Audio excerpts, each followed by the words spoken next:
Hello everyone, this is Anglais, the easy way, and my name's Richard Watson. Today I thought we could talk about a classic film. It's called Groundhog Day with Bill Murray. Basically, it's a story of Bill Murray who wakes up at the same time every day, and every day is the same day that he relives again and again. It's a great film to learn a foreign language because he sees the same people every day. You hear people say the same things again and again all throughout the film. It's funny. It's a great film. There are some classic scenes and classic lines in this film. I think in French it's called un jour sans fin, which means a day without end. Although the day does end, he just wakes up at the same time every morning. It's funny. Just be careful. He does commit suicide quite a few times because he gets depressed, but it's in a funny way, as you'll see in a few minutes. It does also lead us to this kind of interesting question. What would you do if you had endless time? He can do the same day again and again and again. And at first he's depressed and worried and tries to get out of it. But afterwards he takes advantage. He learns how to play the piano. He learns CPR, medical techniques. He learns how to speak different languages, I think. It's a great idea, and it's kind of a good thing for you to think about. This massive repetition, and if you had more time, how would you learn better? It's kind of a metaphor for exactly where you are in your learning. Now, if you're listening to this film, it's not going to be easy. No films are. And it brings us to the question of, should you listen to it in English? Of course you should. Don't listen to it in French if you have the choice. Do both if you want. I think the thing to remember is, if you understand zero, it's not good for you. Get something simpler. And if you understand everything, it's maybe too easy. Get something else. You should be somewhere in between. People often think they should understand everything. That's not the case. 60% is fine. 70% is fine. Why? Because that means you're learning. If you're at 100%, you're not learning anything. Go on to something else. And that's the same for everything you listen to. You should constantly have things you don't understand. It's not a problem. It's part of the process. That's how you learn. You can probably find the script online, or you can just watch the subtitles as you're watching the film, of course. Get into the language. Get into the weeds, as we say.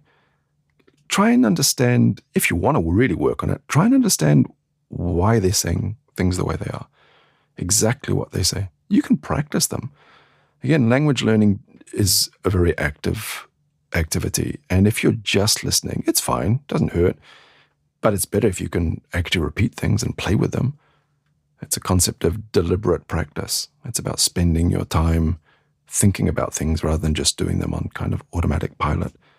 So let's look at a couple of quotes, just simple ones. There's one quote where Bill Murray is driving down a railway line to commit suicide. And he says, it's the same things your whole life. Clean up your room, stand up straight, pick up your feet, take it like a man, be nice to your sister, don't mix beer and wine ever. Oh yeah, don't drive on the railway tracks. Gus, the guy sitting with him, says, Phil, that's one I happen to agree with. Now, if we go back and look at those a bit more, clean up your room. I think people understand that one. Stand up straight.